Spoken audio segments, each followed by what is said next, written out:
going on? Get the fuck off me! Get off me! Get off me!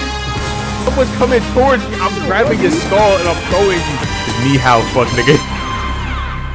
They got the most terroristic DBs of all time. And with that, that is it for week 12 of college football. Honestly, one of the better weeks of college football. We had one of the greatest comebacks I probably will ever see on turf. And then we had my team deciding to not do their fucking job. So yeah, we're not even gonna waste no time with this, Brad. Jordan, what do you think this week? Oh my gosh. It was marvelous, masterful. One of the greatest weeks of college I've ever witnessed. And with that, we're not gonna waste any more time. We're gonna start it off with our first team all upsets. And to start it off, Louisville. I don't even know what's going on with y'all. Can't even lie. Ass raps, gang. Them niggas not going to the playoffs. Cincinnati sold the bag. GG's. And lastly, South Florida. You had one job. We had this conversation last week. You had one job. Y'all are out the playoffs. Confirmed at this point. Man, Jordan, go ahead, take it away first, bro. Well, I have a lot of those games on first team all upset, but I'm going to start off with Clemson Louisville. It happened on Friday night. See, Clemson, they won this game the boring way, all right, with the run game, ground and pound. Really just held on to the ball, and both QBs for both teams didn't really play inspiring. I wasn't watching the game like, oh my God, these guys are going to the league. I watched the game like, oh my God, you know, the blue collar workers really got another one. You know, they got some more guys to go out there, you know what I'm saying, lift some heavy machinery, you know what I'm saying, do the hard labor that makes America great. But the story for Louisville in this game was their kickers, as a matter of fact. Two kickers missed 3 very crucial kicks that added up to 7 points in total missed. An extra point and 2 3-point attempts. Louisville lost by 1.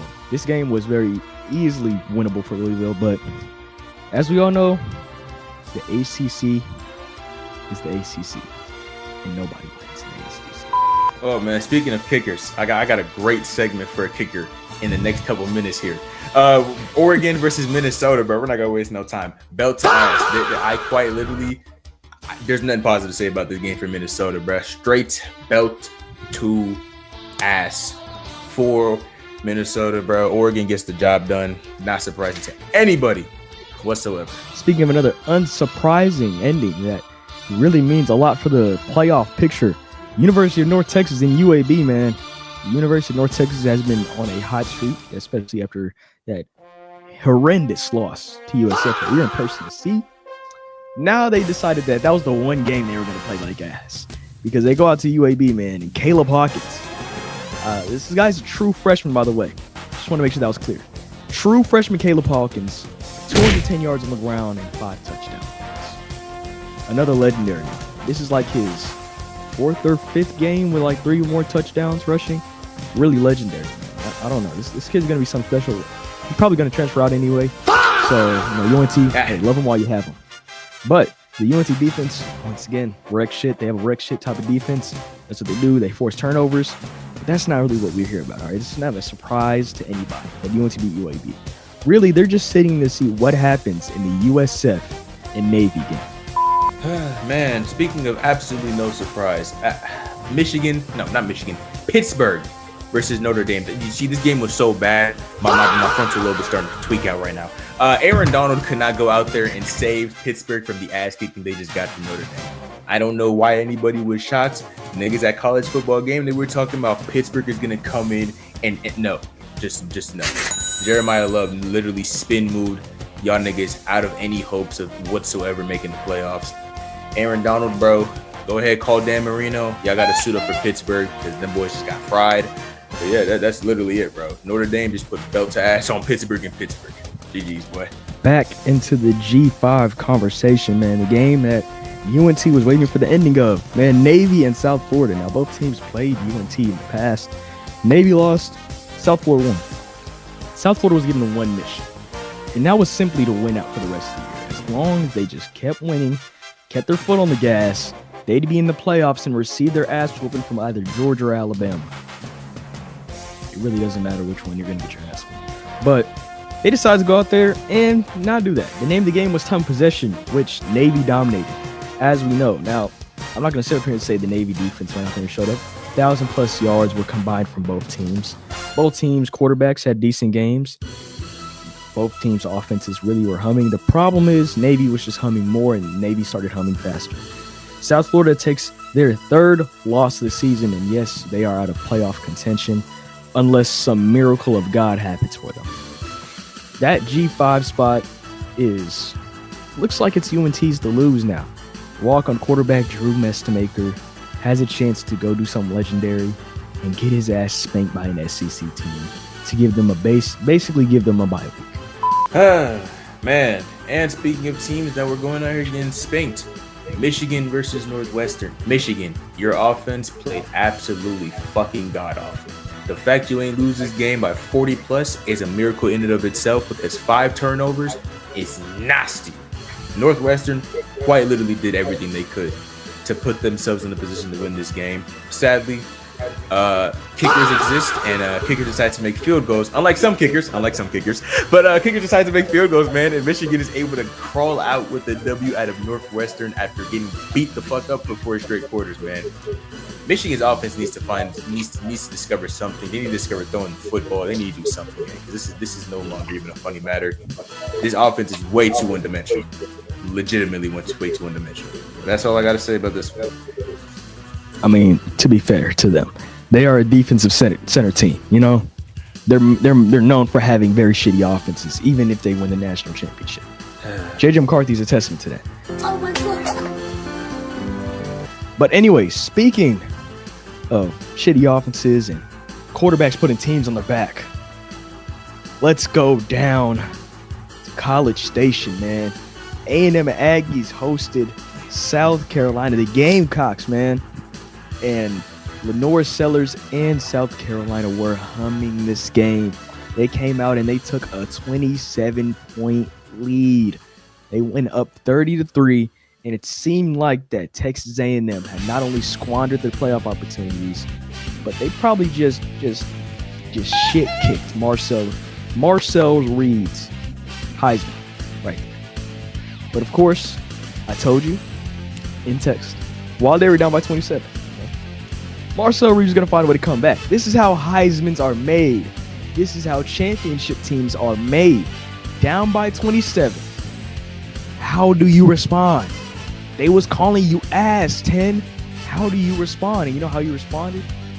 By saying, I am ass, but I'm going to find a way to win. And you know what? That's what he did, man. He was shitty still, and he found a way to win, and that's all that matters. You know, he got the most important stat at the end of the day, and that is the W, man. Marcel Reeves stormed back. This is the type of win that builds a championship team. They go through the adversity, and now, you know, no matter who they're facing, they could be down by 30. You're like, oh, remember what they did to South Carolina? Yeah, you got to always think about that now. This is something that, you know, A&M might be up to something, you know.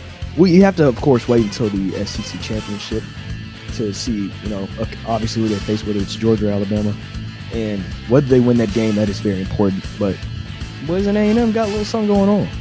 Man, now speaking of Alabama, let's get this straight out the damn way. Bama versus Oklahoma. Hold on, let me get the snacks for this. Let me get the snacks. Get the snacks. Kane Womack and the entire defense, y'all sit back. Y'all did y'all's thing. Y'all did all y'all could this game. I have nothing bad to say about this defense. Oh yeah, Kane on the board, you can sit back too, because I ain't gonna blame you for this shit either. Ryan Grubb and the entirety of that offense. Actually, you niggas, I don't know what the fuck happened today, but we will never win a football game when we give a team 17 points in a fucking gift basket. OU scored 6 points without turnovers acquired. So you're trying to explain to me we handed a team 2 touchdowns and a field goal because either A, Ty Simpson is overthrowing passes, B, Ryan Williams thinks he's fucking goddamn, I don't know, nigga, fucking Najee Harris or Mark Ingram in 2009, where you can just spin move. No, nigga, you're 170 pounds. Stop doing this shit. Because of that, you got punched, legitimately got punched the fuck out of. All right? Offensive line couldn't block for shit. I don't know what happened. I don't know if y'all had the under or over on size fumbles and sacks. This shit needs to never happen again. Because as of right now, we have pretty much killed our SEC championship hopes because now we have to beat Auburn. We could have lost to Auburn. We would have been fine. We now have to beat Auburn. There is no if, there is no ands, there is no ands. We have to beat Auburn so we can go to the title game. And if we make the title game, we make the playoffs. Now, me personally, we're probably going to beat Auburn. I don't think we're going to lose to fucking Auburn, realistically. Nope. A lot of niggas saying. I'm being a damn person. Auburn finna whoop that ass. You know what? Auburn finna give y'all belts. We're finna come back to this. Bama, we got to bounce back. We gonna come back to this, though. When we, in 2 weeks, in week 14, we're coming back to this. That's all I got to say about this. Anyways, LSU, Arkansas, battle for the boot. What else is there to say? You know what I'm saying? The defense played well. The offense played well. The LSU run game finally stepped up. It's a nasty win. It was an ugly win, horrendous win. Nothing that gives me any confidence in this team. Nothing that tells me that this coach should be the future coach. A bunch of screen passes that he called. But hey, at least we switched up the quarterback finally. Of course, they're saying it's because of injury, but we all know the truth. Nobody wanted that nigga to play. Michael Van Buren, you know, you're a cool guy. You can stick around. We definitely need a quarterback in the offseason, though. We need somebody else. Nasty win, but one else desperately needed. Now they're bowl eligible. So, hey, at least we finally got the job. Hey, man, speaking of another win, Iowa versus USC. This was a game. This was your average college football game. Nothing really crazy happened in this game, to be honest with you. I mean, Iowa was up like 21-6 at one point. Other than that, bro, nothing really crazy happened out here. Both teams' defenses really looked like shit on certain parts of the ball for Iowa. Them niggas couldn't stop a pass to save their life. For USC, run defense is still almost non-existent. You know what I'm saying, man? But other than that, though, pretty damn good game for both teams. I don't really got no issues watching this game. Wasn't really like the most entertaining game, but I mean, hey, USC pulls up the W, hold up their ranking in the CFP. They're not still making the playoffs, but other than that, good game from USC. All right, let's talk about Virginia and Duke. It's not much to write home about, you know what I'm saying? It was another great Chandler Morris mid showing. Jamari Taylor, though, he picked up the slack where he could. 133 yards, touchdowns. Nothing to really say about for the Duke offense and their defense. They all played okay, just wasn't good enough to win. But this is just here to say that the ACC, that it could make the playoffs, but like, do we want any ACC teams making the playoffs? Like, do we want to see any ACC teams try to compete? All of them niggas are getting dubbed. All of them. Hey, just pack them all up. Just destroy the whole division. Split them up amongst everybody else, and they'll be bottom feeders in every other division. That's all I got to say about that game. Hey, man, fuck it, bro. Big Ten versus SEC for the CFP. That's all we need at this point. Anyway, Texas versus Georgia. I originally had some really good notes for this game until the fourth quarter. This is belt to ass. There is almost legitimately nothing positive to say about Texas in this case of scenario. And it's not even like Arch Manning played atrociously. This nigga was getting assaulted from every side of the football. I don't know what Georgia did to their defensive line in the span of a week or two, but all of a sudden these niggas playing like the 2022 Georgia D-line where they're just sacking everybody, just rubbing their nets across the entire offense. And that literally sums up the entire game because shit was not happening until the fourth quarter. Gunnar Stockton had 5 touchdowns. 4 of the bitches didn't come until the fourth quarter. So, I mean, hey, man. So, yeah, Georgia beats the absolute piss out of Texas. Texas playoff hopes completely cooked. There's no hope in there. Georgia now has to pray. Georgia now has to pray that Alabama somehow loses to Auburn to go into the SEC title game. But to be honest, I wouldn't bank on that. I don't know anymore. This entire conference is up in hell. But that's it, man. That was my last game. And Jordan, what's your last game, brother?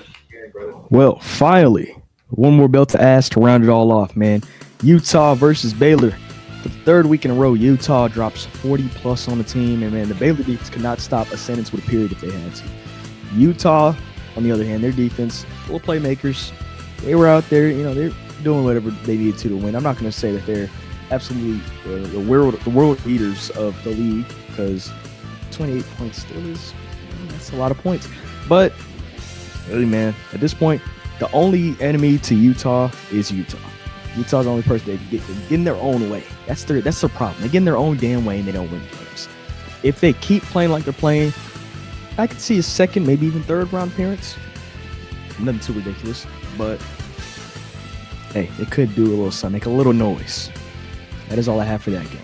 Oh, and with that will kick off and end our college football week 12 review. But before we go, we gotta hit y'all with our favorite segment, and congratulations to all the teams that are part of this segment. We got Jordan's favorite segment too.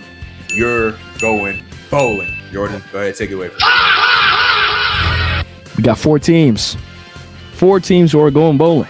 First things first, I already said it in the video, but LSU, congratulations, you're going bowling. West Michigan, congratulations, you're going bowling. Central Michigan, congratulations, you're going bowling. And Toledo, congratulations, you're going bowling. Everybody else who had an opportunity to go bowling this week squandered the opportunity. Now they're pushing it back another week. Other than that, nothing else, man. And with that, ladies and gentlemen, that is officially the end of this entire week 12 of college football, man. Not really the best week for me as a Bama fan. For Jordan, it's probably ecstatic that his team finally got 6 damn wins. But anyway, make sure you comment down below what was your favorite game of this entire week. For whether you had to watch Alabama lose or fucking you watch Texas A&M pull up probably the greatest comeback in college football history. But without further ado, ladies and gentlemen, Jordan, any last words, bros? Hey, that A&M comeback is nothing compared to what Oklahoma did to Baylor when they had Jalen Hurts. I'll never forget that. But that's all I got to say about that. And with that, we're out.